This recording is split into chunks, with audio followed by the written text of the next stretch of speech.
Mga mahal po naming kababayan at mga kapatid, sa inyo man po, magandang hapon sa inyong lahat.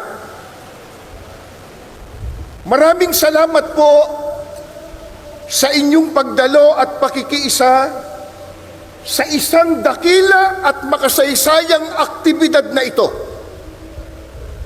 Narito tayo ngayon mula po sa iba't ibang sektor ng lipunan, iba't ibang relihiyon, iba't ibang samahan at sangay ng pamahalaan upang isagawa po ang ganitong mapayapang pagkilos. Gaya po ng ating tema, Pambansang Rally para sa Kapayapaan. Isigaw po natin ang kapayapaan! Kapayapaan! Kapayapaan!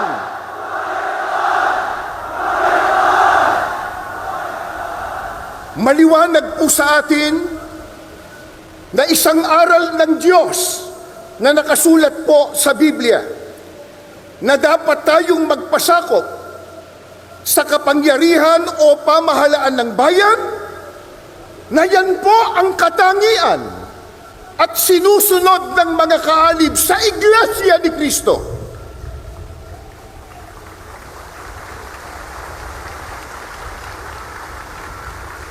Patuloy din po nating iginagalang at pinaninindiganan ang simulain ng paghihiwalay ng pamahalaan at relihiyon na itinatadhana po ng ating saligang batas.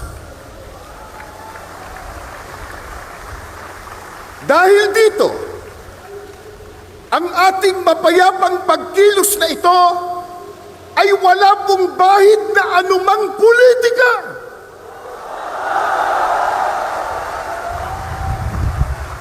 Ni hindi po tayo nanghihimasok sa mga pinuno ng ating bayan sa pag-ugit nila ng pamahalaan. Hindi po natin nais makialam sa pagpapatakbo ng pamahalaan ng ating bansa. Ano po ang nais ng maraming kababayan po natin at ng angaw-angaw na kaalib sa Iglesia ni Cristo narito ngayon? Ang nais po natin, ang maliit na tinig na ngayon ay pinagsasama-sama natin sa ating rally, mapakinggan naman ng pamahalaan.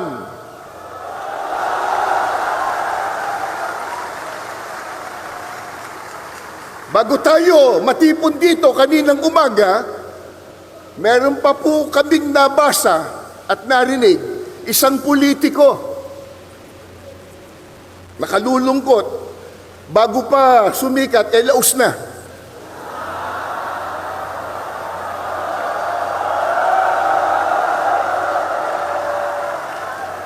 Nang makita po ang milyong-milyon na dami ng tao, abay sinabi niya kanina, kahit marami yan, minurya pa rin sila.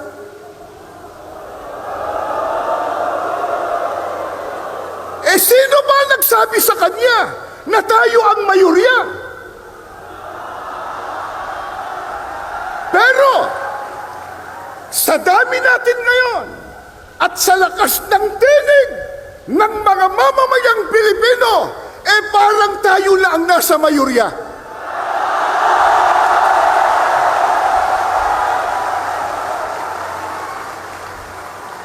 Ang totoo, na ito sana ay maunawaan at maintindihan ng marami, lalo na ng mga namumuno sa ating bansa, na itong ginagawa po natin, mga mahal naming kababayan, sa pangunguna ng Iglesia ni Cristo, ay pagtulong natin sa pamahalaan.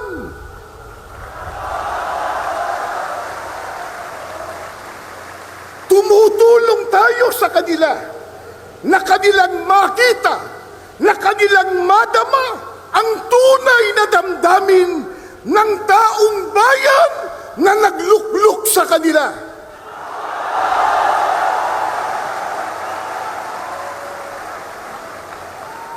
Mula pa kanina, sa mga naunang nagsalita at maging sa mga video presentation, ay ipinakita na po kung gaano katindi at karami ang problemang dinaranas ng ating bansang Pilipinas, na yan po ang dapat na unahin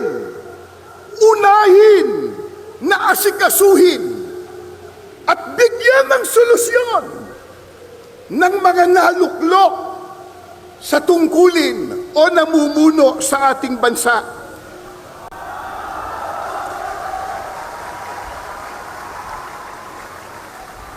Nakalulungkot ang inuuna ng iba sa kanila, yung mga nagbubunga ng awayan, nagbubunga ng hidwaan,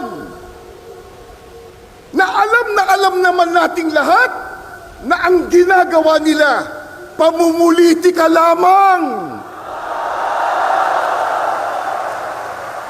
Tulad ng isinusulong nila na impeachment ng pangalawang Pangulo.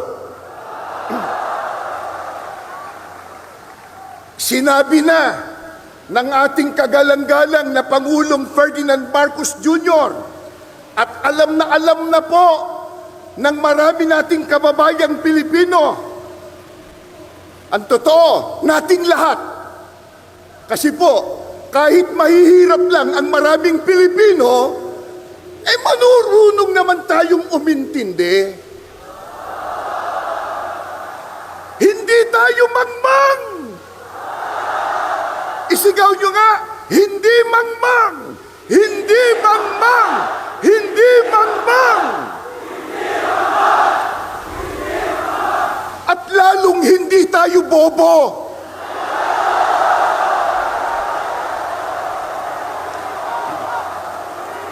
Hindi bobo!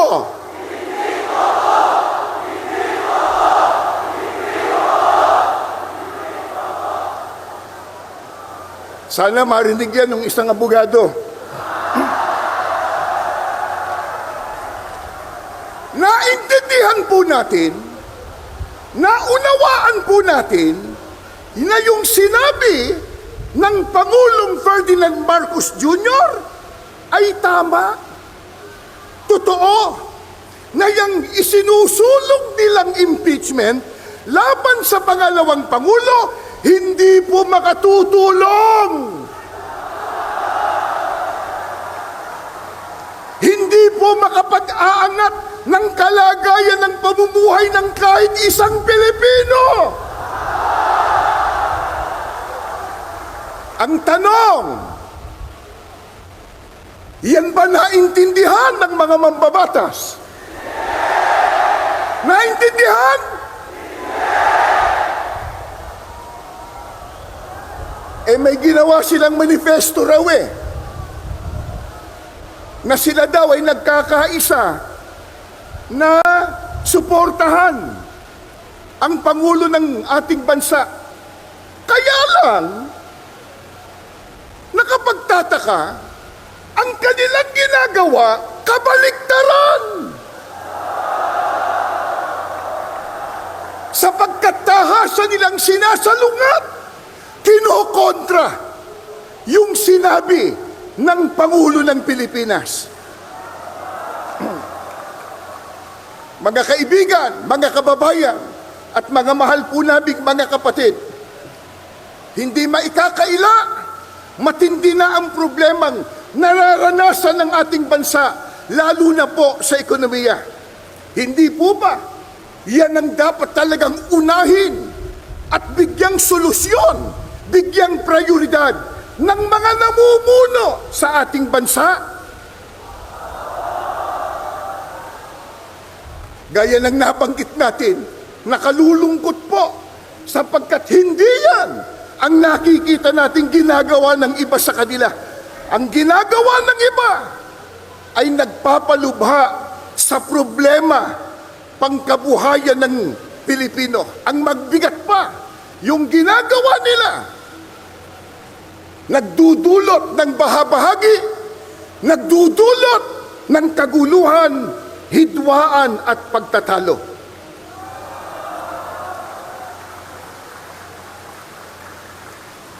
Alam po ng lahat,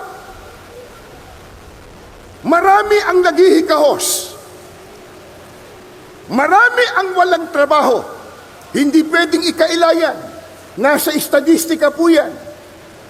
Isang araw lang, kahapon, di ho ba? Inilabas sa isang survey na 63% sa mga Pilipino ang nagsasabi na sila ay mahirap ang pamumuhay. Yan pong estadistika na yan. First, una, sa mahabang panahon, 63% nagsasabi, mga Pilipino, na sila po ay napakahirap ang buhay. Marami po ang salat na salat sa mga pangunahing pangangailangan. Pagkatapos, nakalulungkot pa, hindi matapos-tapos ang mga kalamidad sa ating bansa.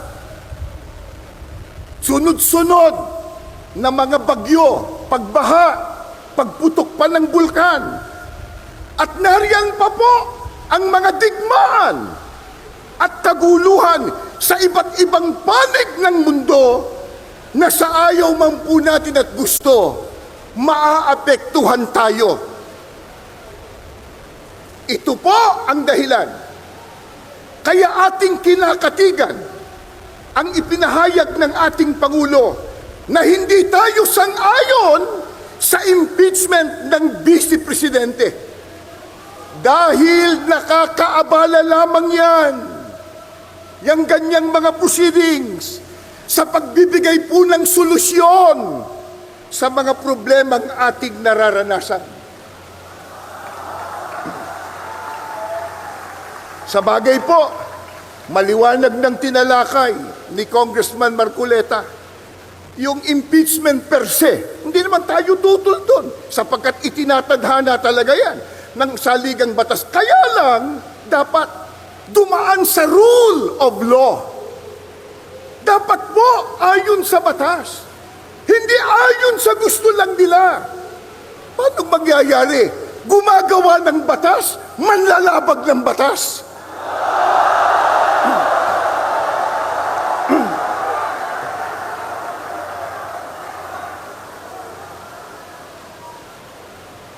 Kaya, ang ating panawagan sa mga mahal po nating leader sa ating bansa, gaya ng nakasulat sa inyong mga placards at inyo pong isinisigaw, mga kapatid at mga kababayan, unahin po natin ang tao, hindi ang kapakanan ng partido.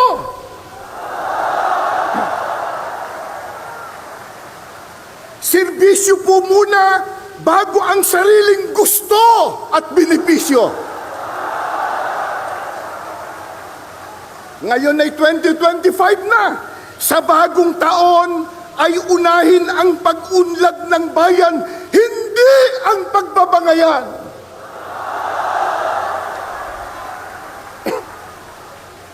Ano ang pinakamimithi at hinahangad ng bawat isang mamamayang Pilipino, ng bawat isang narito? Kaya tayo nagpakapagod, nagpuyat, nagutom ang iba, gumasta kayo ng salapi, gumugol kayo ng panahon. Katakot-takot ang inyong sakripisyo. Bakit?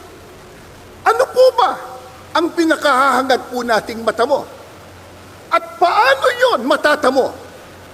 Tuturuan tayo, hindi ng politiko, kundi ng Diyos sa pamamagitan ng kanyang salita na nakasulat sa Biblia.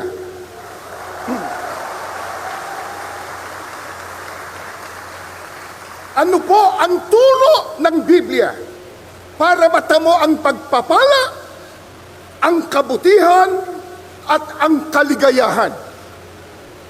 Pakinggan nyo, bubuklat po ako ng banal na kasulatan.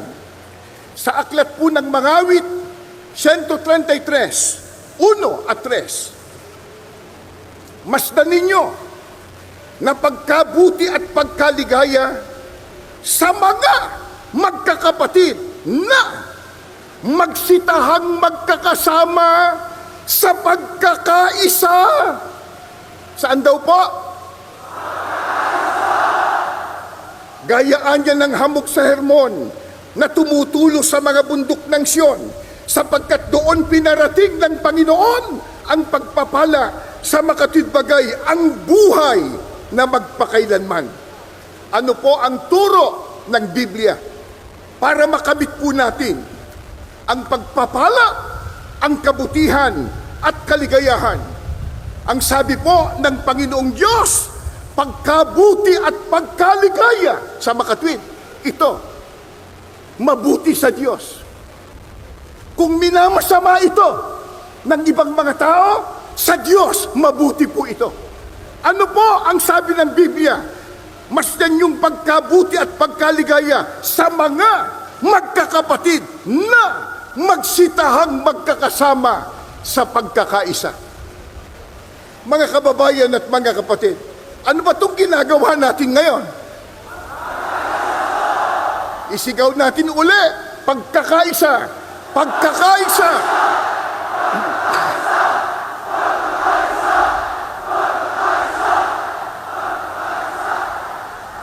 Ano ang katunayan na pagka nagsama-sama at nagkaisa, ito po ay mabuti sa ating Panginoong Diyos? Sapagkat ang sabi pa ng Biblia, doon ipinarating ng Panginoon ang pagpapala. Pagpapalain. Kailan? Pagka nagkaisa. Paano ka pagpapalain kung watak-watak? Paano ka pagpapalain kung may hidwaan? Kung may kampi-kampi? Sa makatwid, yan po ang pinakalundo ng ating rally na ito.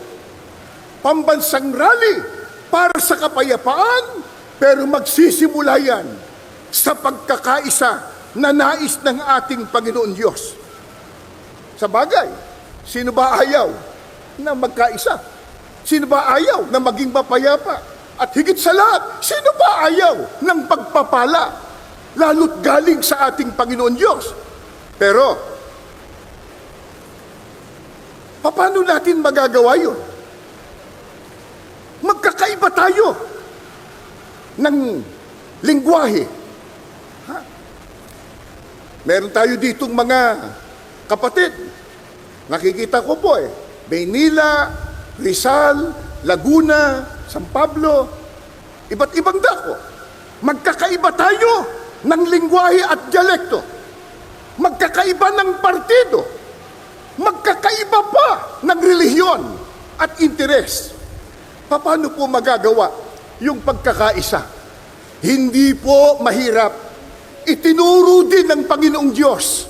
Nakasulat din po sa Biblia, sa Colosas 3:14. Ito po, higit sa lahat,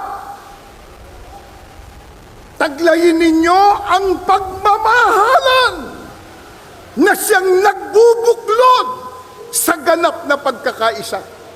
Paano po mabubuklod sa pagkakaisa? Kailangan pala ang pagmamahalan. Bagamat may kani-kanya tayong opinyon sa isang partikular na issue, iba't ibang kalagayan ng ating buhay o interes, pero kung udyok ng pagmamahalan sa isa't isa, lalo't pagmamahal sa ating bansa, tayong lahat mabubuklod sa pagkakaisa.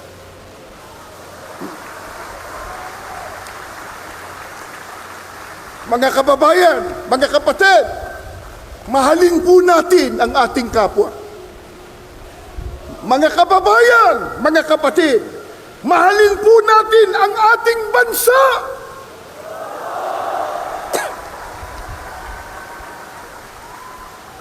Hindi ang pera,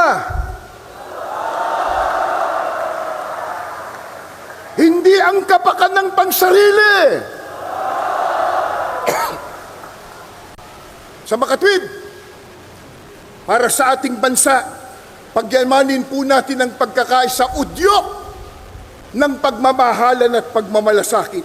Mga kababayan, iisa lang po ang ating bansa, ang ating bansang Pilipinas. Walang ibang magmamalasakit dito, kundi tayo na mga Pilipino.